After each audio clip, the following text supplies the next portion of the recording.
तमाम दर्शकों का फिर से स्वागत है आज की राशिफल के कार्यक्रम में। और आज का राशिफल हम थोड़ा डिफरेंट रूप से हम चर्चा करेंगे यहाँ पर।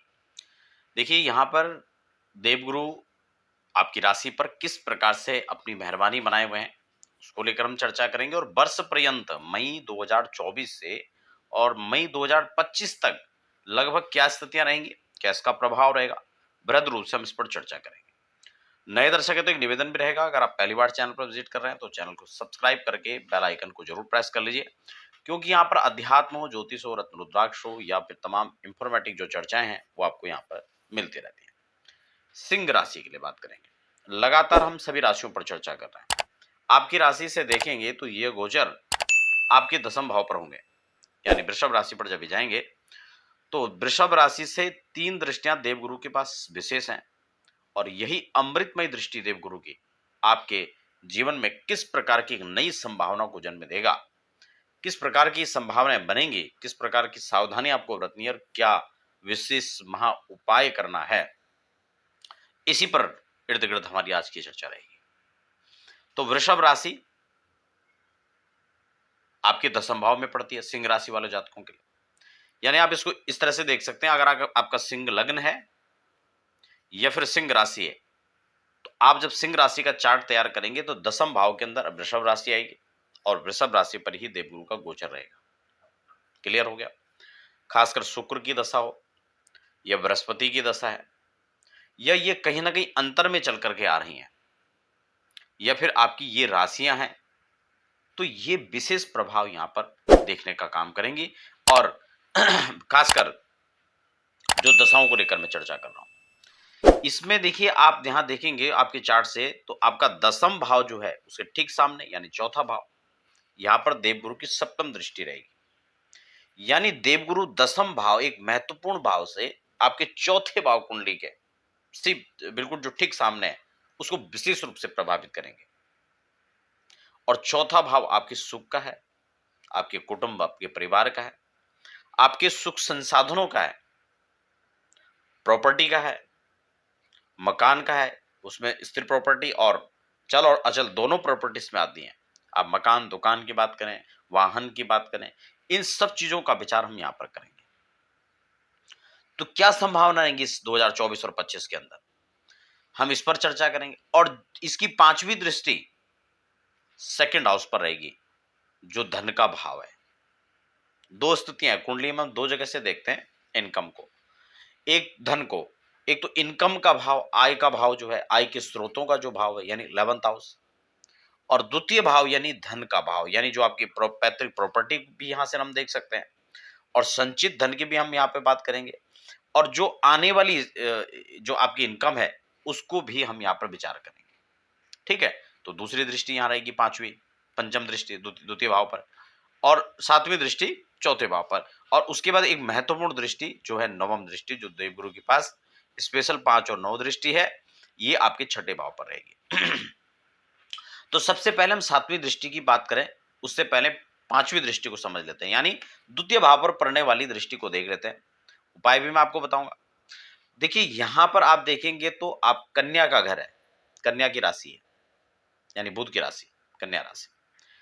और देवगुरु की अमृतमयी दृष्टि बृहस्पति यानी बुध के घर को देख रहे हैं, धन के भाव को देख रहे हैं। तो मैंने आपको पहले भी कहा, देवगुरु की शुभ दृष्टि जब आपके धन भाव पर पड़ेगी तो कहीं से भी एक अलग एक आय के साधन खुलने के संकेत दिखते हैं। जो कहीं ना कहीं जॉबलेस थे या बड़ा स्ट्रगल अपने जॉब में कर रहे थे, कैरियर को लेकर बड़ा परेशान थे, बड़ा संघर्ष जारी था, उनके लिए ये रिलीफ देने का काम करेगा यहां पर। क्योंकि आय के संसाधन खुलेंगे और जो उनकी समस्याएं, उनकी परेशानियां थी वो खत्म होते हुए यहां पर दिखेंगे। तो ये वर्ष आपके लिए बहुत अच्छा रहेगा, बड़ी संभावनाओं को लेकर के आ रहा है। पैतृक प्रॉपर्टी का विवाद है उससे छुटकारा मिल सकता है। तो ये चीजें हैं और इसका लाभ आप इस काल में ले सकते हैं। दूसरा महत्वपूर्ण जो उनकी दृष्टि यानी 7वीं दृष्टि, जो मैं चौथे भाव के अंदर कह रहा था आपको, ये इस बात का संकेत करती है क्योंकि ये मंगल का घर भी यहां पे, और मंगल देवगुरु के मित्र होते हैं। और ये तो अपने आप में गुरु हैं सबके, ठीक है। तो मंगल का घर है और चौथा भाव है। अगर आप लंबे समय से प्रॉपर्टी में इन्वेस्ट कर रहे थे, सफलताएं नहीं मिल पा रही थी, तो अब यहां पर सफलताओं का संयोग बनेगा, ठीक है। दूसरा, घर के लिए जद्दोजहद हो रही थी, मकान खरीदना चाह रहे थे, तमाम प्रकार के एफर्ट आप लगा रहे थे, लेकिन बात नहीं बन पा रही थी, चाहे वो धन को वित्तीय हालातों को लेकर के स्ट्रगल चल रहा था, या फिर बात समझ में नहीं आ रही थी तो फिर बात बन नहीं रही थी, कई प्रकार की अड़चने इसमें आप देख रहे थे। तो अब ये समय आपके लिए इस प्रकार से यहाँ पर संभावना है कि देवगुरु आपको ये देने में समर्थ होंगे, क्योंकि देवगुरु धन के कारक तो हैं, प्रॉपर्टी के कारक भी हैं, मंगल तो होते हैं, लेकिन देवगुरु बृहस्पति भी होते हैं, और विशेषकर जो सुख है आपका, उसको बढ़ाने का काम करेंगे। तो अब यहां पर चौथी जो सप्तम दृष्टि वो चौथे भाव पर जब पड़ेगी, तो ये आपको यहां पर संभावना यहां पर बनेगी, यात्राओं का जो एक संयोग आपके सामने उपस्थित हो सकता है। आप तीर्थों की यात्रा, धामों की यात्रा कर सकते हैं।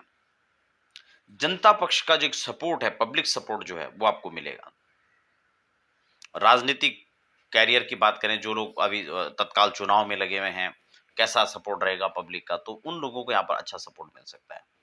हालांकि इस बात को भी ध्यान में रखना चाहिए कि राशिफल कार्यक्रम केवल देवगुरु बृहस्पति के परिवर्तन पर है, आपकी जन्म कुंडली की स्थिति क्या है उसको लेकर के इसके फल में अप एंड डाउन हो सकता है। वो कितने प्रतिशत किस रूप में फल देने का काम करेगा, वो आपकी जन्म कुंडली पर निर्भर करता है, क्योंकि जन्म कुंडली और आपका गोचर का फलादेश और साथ में विंशोत्तरी महादशाओं का फलादेश, ये तीनों जब मिलकर के एक साथ हम देखते हैं, तब जाकर के इसके निर्णय को डिसाइड किया जा सकता है कि वास्तव में ऐसा है या ऐसा होगा। तो इस बात को भी ध्यान में रखना चाहिए।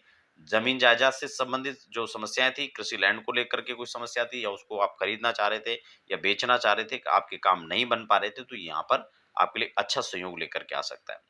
पानी का काम है, दूध का काम है, आपका बाग बगवान का काम है, तो उन सब चीजों में, भ्रमण का काम है, टूर ट्रेवल्स के से संबंधित आपके बिजनेस हैं, एजेंसियां आपके पास में खाने पीने की हैं, तो वो सारी चीजें यहाँ पर, विविध भोज की हम बात करें तो वो सब चीजें यहाँ पर आपको जो है कहीं ना कहीं बेनिफिट मिलता हुआ नजर आ रहा है। छठे भाव पर जब देवगुरु की दृष्टि पड़ेगी, तो ये आपको कहीं ना कहीं जो विघ्न बाधाएं थी उससे निजात पाने का आप काम करेंगे। खासकर शत्रु का विचार हम यहाँ से करते हैं, शत्रु पक्ष आप पर हावी था, तो आप उससे यहाँ पर जो है राहत पा सकते हैं। कोर्ट मुकदमेबाजी, इस प्रकार की समस्याओं से आप जूझ रहे थे, तो भी यहाँ पर आपको अच्छा एक सफलता का योग बन रहा है। तो कुल मिलाकर के सिंह राशि के जातकों के लिए बहुत विशेष स्थिति यहाँ पर आ रही है। आपको महा उपाय के तौर पर क्या करना है, थोड़ा उसको भी हम लोग समझ लेते हैं। देवगुरु सिंह राशि के जातकों को ध्यान रखना, आप 3 मुखी रुद्राक्ष पहने, और अपनी कुंडली के अनुसार, मैं रत्न सजेस्ट नहीं करता हूँ, लेकिन वो अपनी कुंडली के अनुसार आप पहन सकते हैं। बृहस्पतिवार के दिन हो सके तो वर्ष पर्यंत आप साबुन, शैम्पू ये सब अवॉइड करें, कपड़े धोने में हो चाहे नहाने का इस्तेमाल में हो, उसको आप छोड़ दें। हल्दी का तिलक बहुत शुभ आपके लिए रहेगा। आप प्रातःकालीन जब भी आप अपना पूजा पाठ या जो भी करते हैं, तो आप हल्दी का तिलक या केसर का तिलक आप लगाएं, और ये आपके लिए बहुत अच्छा रहेगा। देव गुरु ब्राह्मणों का सम्मान करें, तीर्थ यात्राओं का योग आपका बन रहा है, अच्छी यात्राएं आप करें। देव स्थानों में जाने से आपकी ऊर्जा बढ़ेगी, आपकी भौतिक, आध्यात्मिक और आपकी हर प्रकार से उन्नति का संकेत रहेगा। तो ये आपके लिए आज का कार्यक्रम था। फिलहाल बने रहे, हमें दीजिए इजाजत। धन्यवाद।